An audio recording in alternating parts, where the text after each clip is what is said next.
Le damos gracias al Señor. Todo está bajo control. Amén. Nada escapa de su voluntad y su propósito. Aún lo que llamamos malo tiene un propósito dentro del plan perfecto de Dios, y por eso podemos alabar al Señor en esta hora. Tomamos la porción que nos corresponde para hoy en el libro de los Hechos, capítulo 17.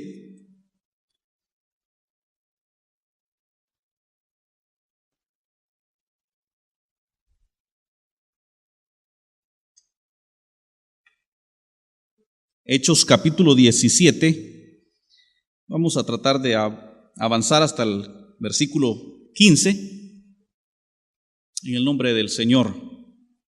Nuestro saludo para la audiencia de Faro Estéreo 105.9 del FM y www.radiofaro.es.tl.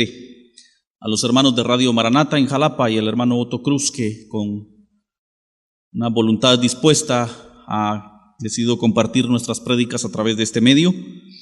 A los hermanos de Radio Dios de Pacto en Jersey, Estados Unidos. A hermano Julián Lobos en Radio Visión, San Pedro Sula, Honduras en 101.1, y a los hermanos de Radio Visión, Santa Catarina Mita en 106.9. También saludamos a nuestros hermanos de el canal El Buen Pastor TV de San Manuel Chaparrón. Que el Señor bendiga a esa audiencia. Padre, gracias te damos por esta porción que tenemos frente a nosotros. Creemos, Señor, que eres tú nuestro Maestro. Yo soy el más pequeño de todos tus siervos, indigno, inmerecedor de este honor, de este privilegio, pero dispuesto, Señor, para que tú hables a través de tu siervo. Y reconozco también que ni aun la disposición de mi corazón es obra mía. Tu palabra dice que tú pones el querer y el hacer. Y, Señor, tú quisiste y pusiste en mí el querer, y aquí estoy para que hagas con tu siervo como tú quieras. Háblanos en tu palabra, Señor. Danos oído atento, corazón dispuesto y obediente para aceptar tu palabra en el nombre de Jesús. Amén. Bien, tenemos este pasaje de la Escritura, al cual vamos a ir leyendo y poco a poco comentando de lo que acontece en estas dos ciudades, Tesalónica y Berea. Se nos presenta esta situación que es antagónica entre uno y otro.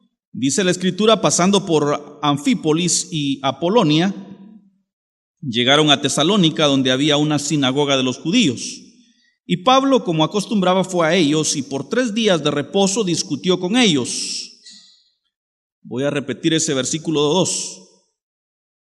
Y Pablo, como acostumbraba, fue a ellos y por 3 días de reposo discutió con ellos, declarando y exponiendo por medio de las Escrituras que era necesario que el Cristo padeciese y resucitase de los muertos, y que Jesús, a quien yo os anuncio, decía él, es el Cristo. Algunos creyeron y se juntaron con Pablo y con Silas, de los griegos piadosos, gran número, y mujeres nobles, no pocas. Entonces los judíos que no creían, teniendo celos, tomaron consigo a algunos ociosos, hombres malos, y juntando una turba, alborotaron la ciudad, y asaltando la casa de Jasón, procuraban sacarlos al pueblo. Pero no hallándolos, trajeron a Jasón y a algunos hermanos ante las autoridades de la ciudad, gritando: estos que trastornan el mundo entero también han venido acá, a los cuales Jasón ha recibido, y todos estos contravienen los decretos de César, diciendo que hay otro rey, Jesús. Y alborotaron al pueblo y a las autoridades de la ciudad oyendo estas cosas, pero obtenida fianza, Jasón y los demás lo soltaron.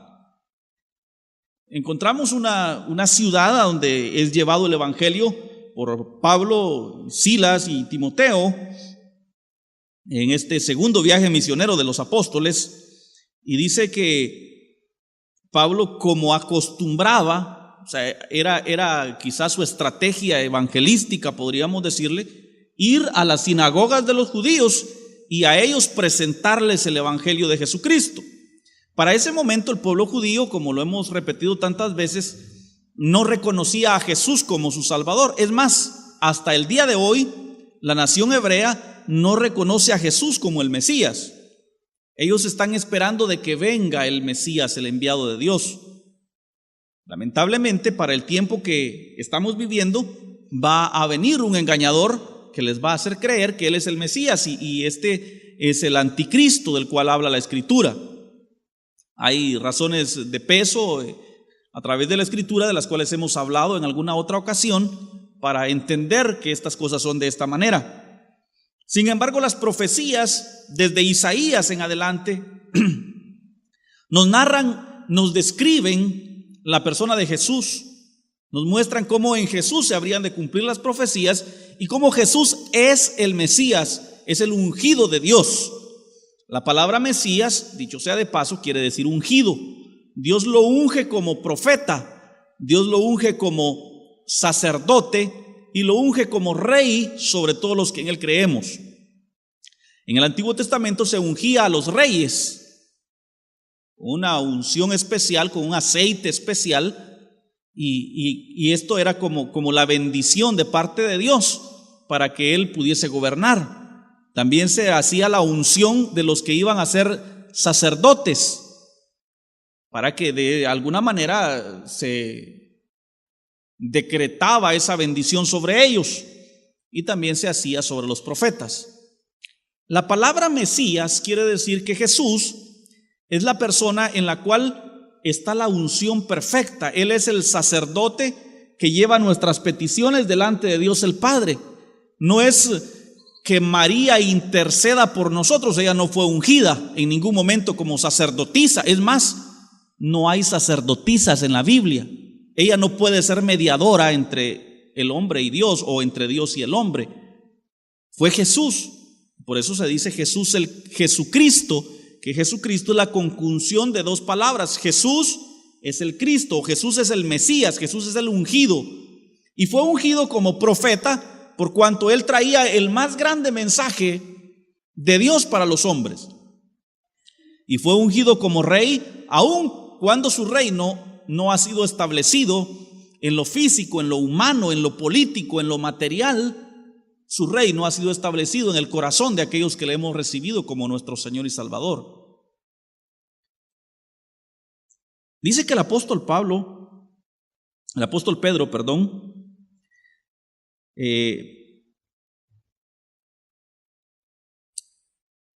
Pablo es el que entra a la sinagoga de los judíos y les expone, les explica, les enseña las Escrituras, demostrándoles con la Biblia que Jesús es el Señor. Y dice, y Pablo, como acostumbraba, versículo 2, fue a ellos y por 3 días de reposo, o sea, por 3 semanas constantes, estoy hablando de casi un mes, y usa la palabra discutió con ellos. O sea, le rezongaban pues. Mucha gente en nuestros días, cuando el evangelio es predicado, rezongan, se alteran, se molestan.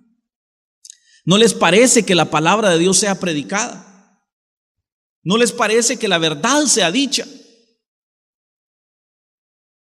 Dijo una de las frases célebres de Lutero, dice: no denunciar la mentira es negar la verdad. Y nosotros, hermanos, hemos sido llamados a decir la verdad y a denunciar la mentira. Un evangelio que no denuncia la mentira, que no denuncia el pecado, no puede ser el evangelio de Cristo. El evangelio de Cristo, la palabra de Dios que nosotros predicamos, denuncia el pecado, señala los errores, marca la diferencia. Y entonces muchos han escogido hoy, a estas alturas de la historia, predicar un evangelio que no denuncia, para no, oiga lo que Pablo hizo, para no discutir. Entonces prediquemos un evangelio que a todos les caiga bien, un evangelio de paz, de amor, de bienandanza, y uno escucha a los predicadores y salen ahí en la tele, vamos a hablar del amor. Hay 3 clases de amor: el amor eros, el amor filial y el amor ágape. El amor eros, y le explica a uno bobaditas que usted las ha oído hablar ahí en la televisión, en el colegio, en la escuela, en la calle, pero no nos exponen palabra de Dios. Porque esta palabra, mis hermanos, nos confronta. Ver la palabra de Dios es como vernos en el espejo y darnos cuenta de donde estamos mal. Cuando usted va al espejo, ¿para qué va al espejo? Porque está bonito. Es raro el que va al espejo porque está bonito. Todos vamos al espejo para ver qué está mal en nosotros y corregirlo, ¿sí o no? Pues nosotros venimos a la Biblia para ver qué anda mal con nosotros y corregirnos.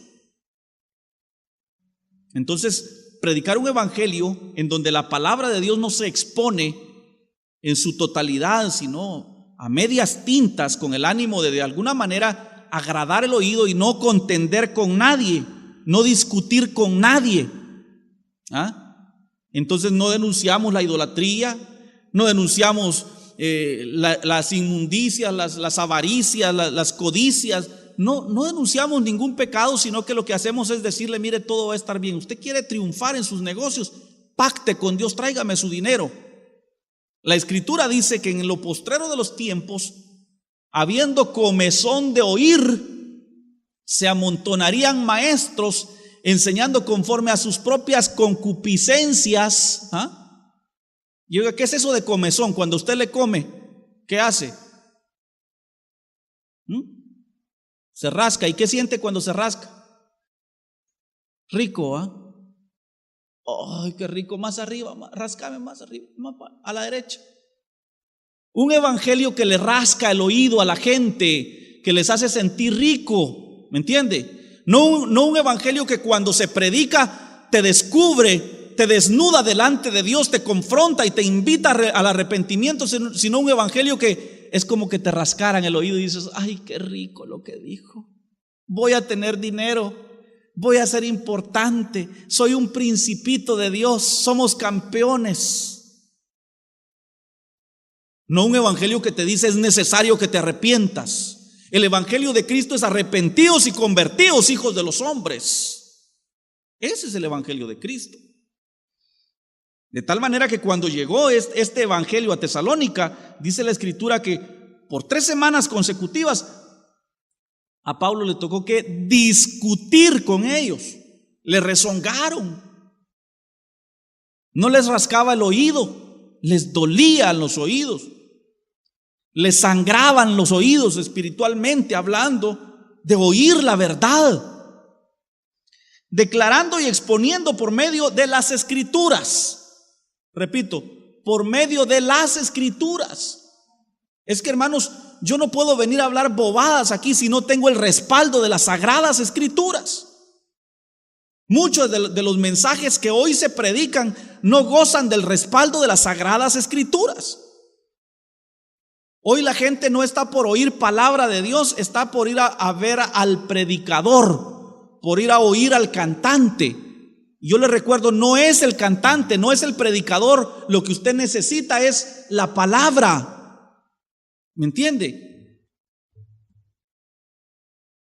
Y lo digo así, hermanos, porque nos hemos fanatizado, hemos idolatrado personas, y después nos damos en la cara cuando nos damos cuenta de que su mover no era un mover de Dios.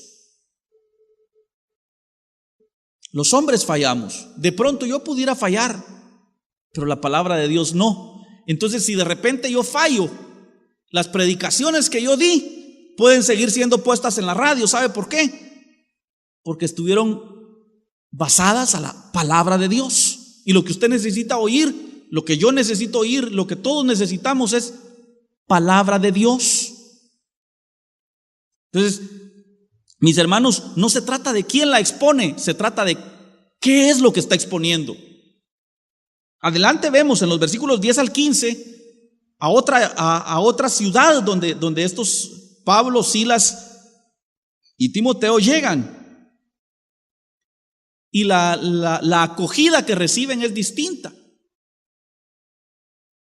Mire, dice en los versículos 11 en adelante. Y estos eran más nobles que los de Tesalónica, pues recibieron a Pablo, dice, con aplausos y con una tacita de ponche, dice. ¿Así dice? ¿Está leyendo usted? Recibieron la palabra con solicitud.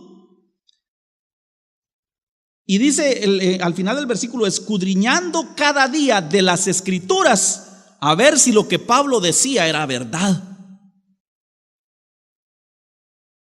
Mucha gente quiere apagar este mensaje, aplacar este mensaje diciendo, es que el hijo de don Rufino es un sinvergüenza. Sí, es cierto, usted tiene razón, pero la palabra no ha dejado de ser verdad. Y si lo que he predicado es conforme a la palabra, arrepiéntase pues. Si lo que he predicado es palabra de Dios, está corroborado en la Escritura, si no me he apartado de la Biblia, entonces es necesario que preste atención, que haga caso. Ah, sí, pero que él es un sinvergüenza. No, usted también lo es. No, o no dice la Escritura que no hay justo ni aun uno. Y entonces mucha gente pretende, se adjudican una santidad. Dice yo porque yo soy, porque yo tengo, porque yo traigo, porque yo me pongo, porque 14 años, porque 20 años de ministerio, porque yo he andado, porque yo he puesto. Mire, don Yoyo le voy a decir de aquí en adelante. No vine a hablarle de yo, vine a hablarle de Cristo conforme a las sagradas Escrituras. Y de esa manera Pablo predicaba en las sinagogas de Tesalónica y dice conforme a las Escrituras, versículo 3. A donde quiera que usted vaya, corrobore, lleve su Biblia, a cualquier culto que usted vaya, sea en esta iglesia, donde sea, lleve su Biblia y corrobore a ver si lo que le están diciendo es verdad. No se deje engañar. Nos agarran un versículo de la palabra y de ahí hacen una gran teología. Y dice, todo lo puedo en Cristo que me fortalece. Por eso yo tengo que levantar una gran empresa y voy a ser millonario y voy a tener, porque yo todo lo puedo en Cristo. Lea el contexto, lea la Escritura. Cuando Pablo dijo esas palabras, estaba en una gran calamidad, aguantando hambre, durmiendo bajo el sereno, y dice, yo puedo, dice, dormir en la casa de un príncipe, dice, y puedo también dormir en la banqueta. Para esto o para aquello, dice, estoy capacitado. Todo eso lo puedo en Cristo, dice, porque Él me fortalece. Él se refiere a los padecimientos que estaba llevando por predicar el evangelio y dice, a comer bien, dice, y a padecer necesidad. ¿Cuántas veces por predicar el evangelio hemos tenido que padecer necesidad? Aguantar hambre, empacharnos por ahí lejos predicando el evangelio, y nos ha pasado. Y otras veces por predicar el evangelio nos han invitado y nos han dicho, siéntese, coma con nosotros. Y todo eso tenemos la capacidad tanto de recibir una atención privilegiada como a que nos agarren a pedradas. Por ahí por el río me agarraron a pedradas una vez por andar evangelizando. Y todo eso lo podemos en Cristo porque Él nos fortalece.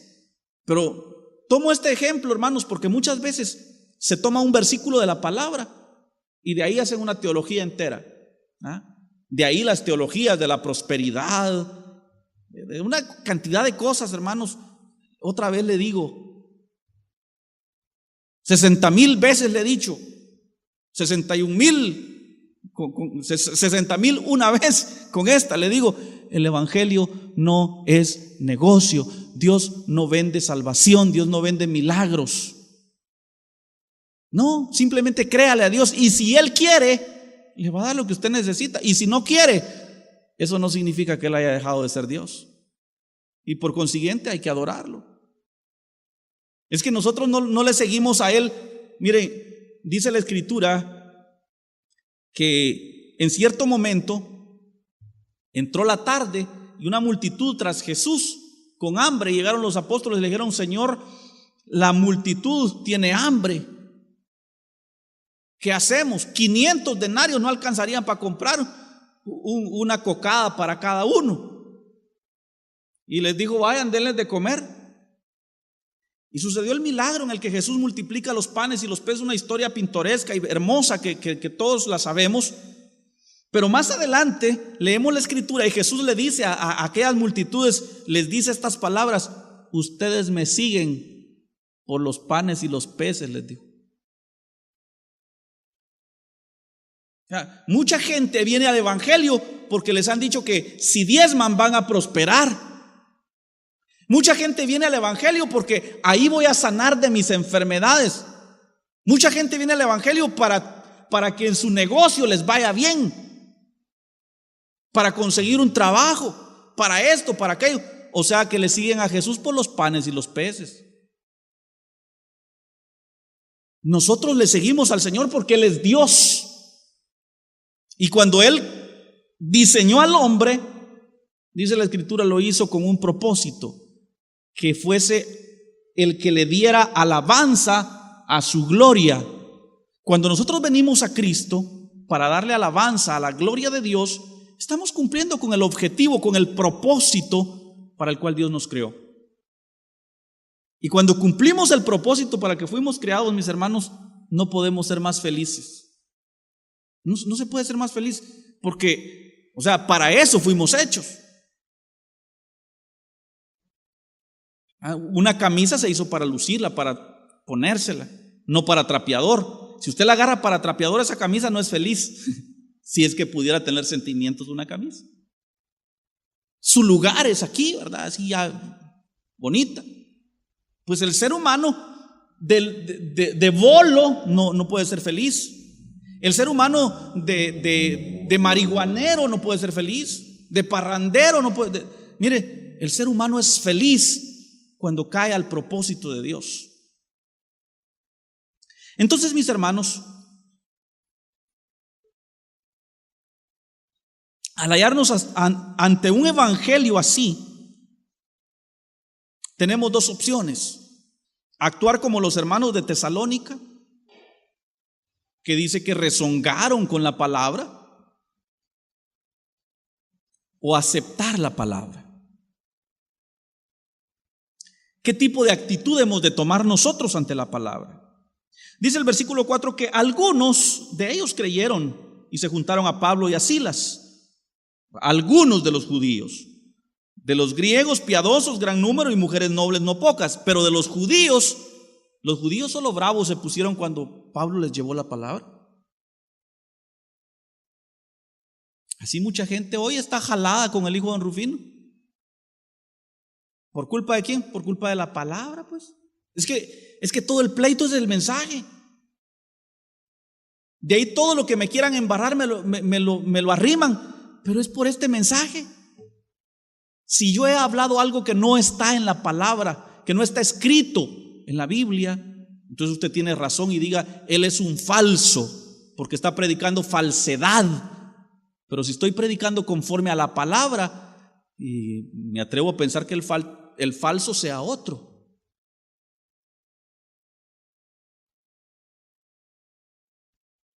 Algunos de ellos creyeron, algunos judíos creyeron. Entonces los judíos que no creían, versículo 5, teniendo celos. Según Gálatas capítulo 5, los celos son obra del Espíritu Santo, hermano. Son fruto de la carne, de la maldad humana. Y entonces, mis hermanos, me llama la atención poderosamente el hecho de que lo que les llama no es ira, no es, no sé, algún sentimiento distinto. Celos, dice. ¿Sabe por qué celos? ¿Qué son los celos? O sea, que la persona que yo amo ame a otra persona y a mí me dan celos, ¿no? Eso es, ¿no?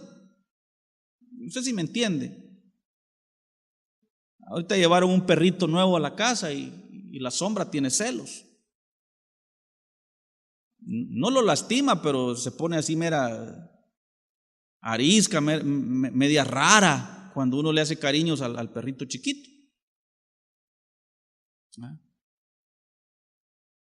¿Por qué celos? Es el punto aquí, porque, mis hermanos, estos judíos de la sinagoga, estos que anunciaban la ley de Moisés, no estaban por honrar a Dios, estaban por recibir aplauso ellos mismos, porque la gente los admiraba y los tenía en muy alta estima. Decían, ay, el rabino.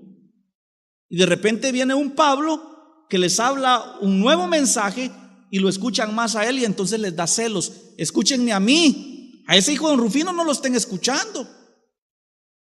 Celos. Eso es.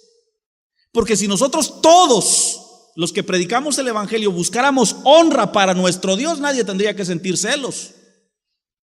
Nadie tendría que sentir celos. Al final, lo que importa es que oigan palabra de Dios.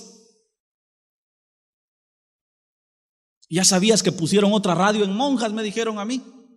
Pues no. A ver, cuénteme. Sí, pusieron una radio ahí. Yo le dije a Anabeli estas palabras: no son competencia. No porque nosotros seamos superiores, no. No son competencia primero, porque si van a predicar el evangelio, nos ayudan a llegar a más personas con el mensaje de salvación.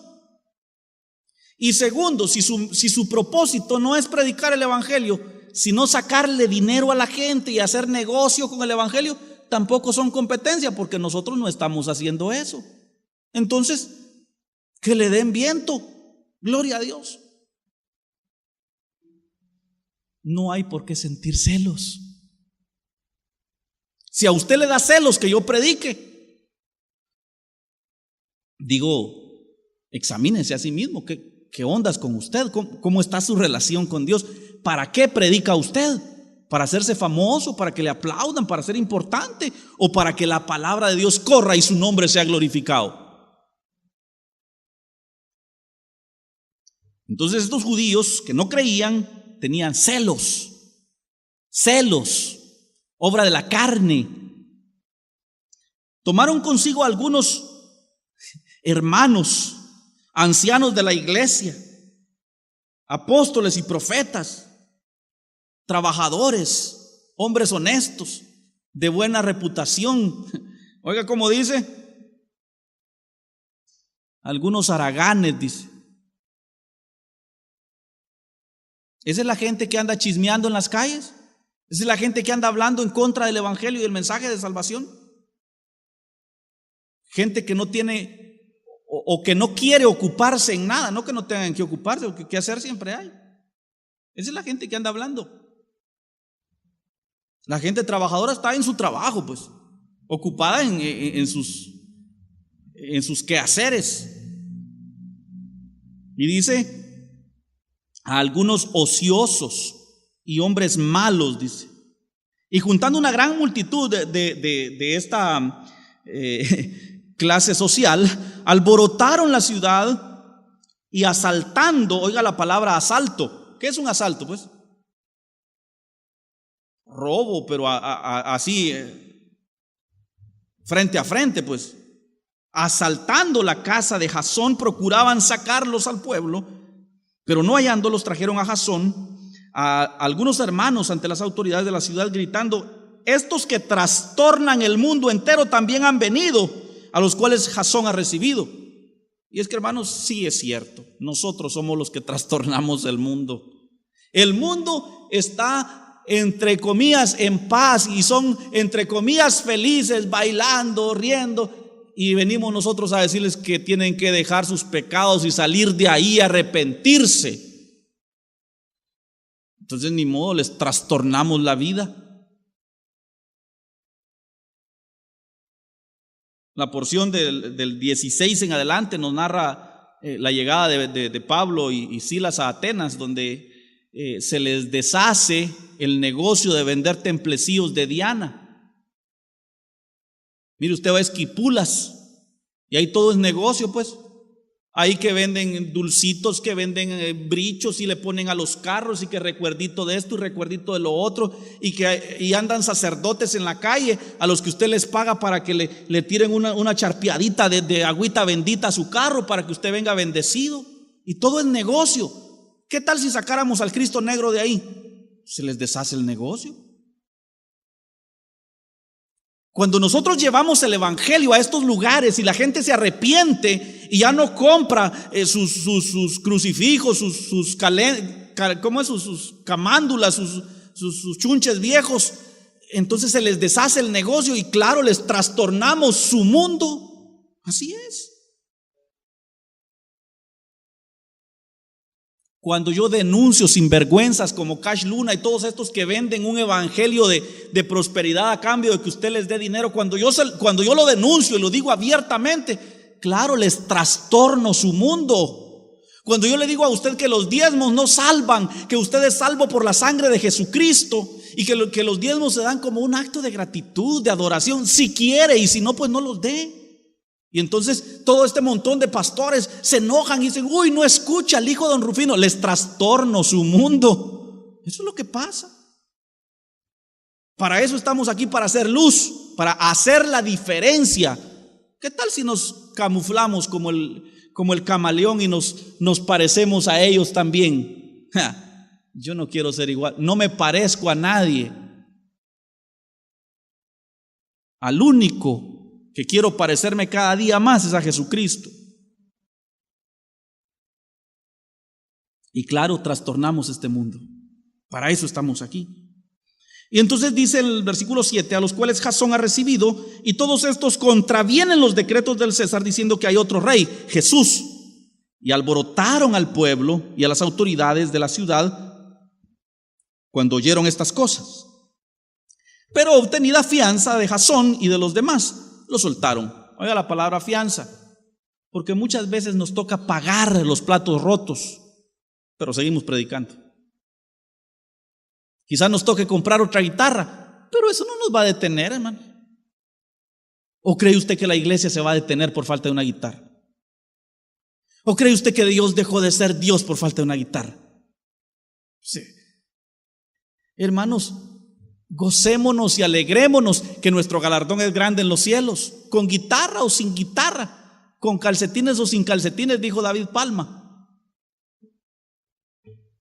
Es que, hermanos, aquí no es qué edificio tenemos, qué grupo está tocando adelante, que una guitarra Fender tiene. Mire, si me faltan las manos, como dice aquel coro de los mutilados, yo le alabo con los pies, dice.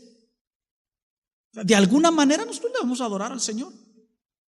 Y estos hombres pagaron la fianza, pues de algún lugar salió. Si les quedó para los frijoles o no les quedó, no dice la Escritura. El asunto es que muchas veces nos va a tocar que pagar los platos rotos, pero a cambio de seguir anunciando el evangelio, vale la pena. Inmediatamente los hermanos, versículo 10, enviaron de noche a Pablo y a Silas hasta Berea, y ellos, habiendo llegado, entraron en la sinagoga de los judíos. Mire, en una sinagoga en Tesalónica tuvieron todo ese lío. Ahora se van a meter a una sinagoga en Berea. Y los judíos de Berea, dice el versículo 11, eran más nobles que los judíos de Tesalónica, pues recibieron la palabra con toda atención, escudriñando cada día en las Escrituras a ver si lo que Pablo decía era la verdad. Entonces, mire, no me juzgue así, de esa manera, pues oiga la palabra, y si lo que estoy predicando es la verdad, arrepiéntase. Es que, mire, no se trata de si yo soy feo, si yo soy bonito, si soy santo, si no lo soy. Soy un tremendo pecador, igual que usted, pues.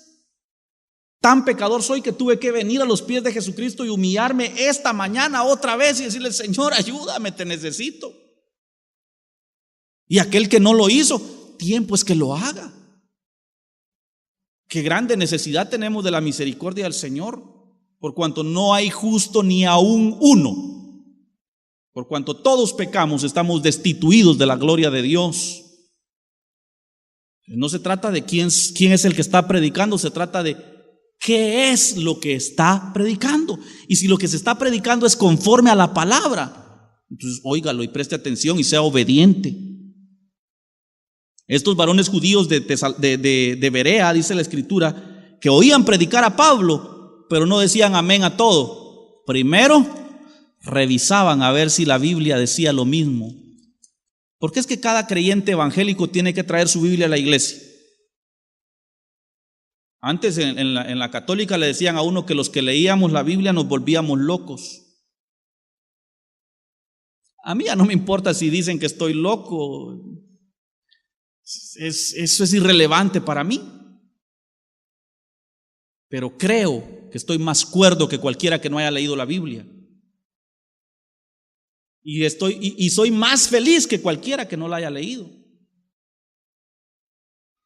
Y estos de Berea, dice la Escritura, leían la Escritura. ¿Qué hace una iglesia fuerte? Leer la Biblia, mis hermanos. No se trata de dónde cantan bonito, no se trata de dónde danzan, no se trata de dónde hay caída santa, dónde hay manifestaciones del Espíritu, dónde hay sanidades. Mire, la palabra del Señor dice: id y predicad el Evangelio, y estas señales seguirán a los que creen en mi nombre. O sea que el primer paso es predicar el Evangelio, y las señales nos siguen. No es que las señales van adelante de nosotros dice, traiga a sus enfermos, creemos que... No, venga a oír palabra, y si en el proceso de oír palabra Dios quiere sanarlo, bendito sea su nombre. Es que le hemos dado vuelta a la cosa. Es como cuando usted se pone el calcetín al revés. Hay gente que se pone la ropa al revés, la ropa interior al revés, porque para que no les hagan brujería. Pero el Evangelio no se usa al revés. El mensaje es: id y predicad el Evangelio, y estas señales irán detrás de ustedes. La gente se convierte, la gente deja sus pecados, y a través de ese proceso de cambio Dios obra milagros y maravillas en sus vidas. Y vemos aquel bolo que nadie daba nada por su vida, convertido al Evangelio, cómo prospera, cómo se levanta, ya compró una bicicleta, ya ahora ya se baña. Estas señales siguen. Aquel que vino enfermo, pero se entregó a Cristo de todo corazón, el Señor lo sana. Pero estas señales nos siguen, no van adelante de nosotros, no son el mensaje. No es que traiga a sus enfermos, no, venga a oír palabra de Dios. Eso es lo que urge aquí.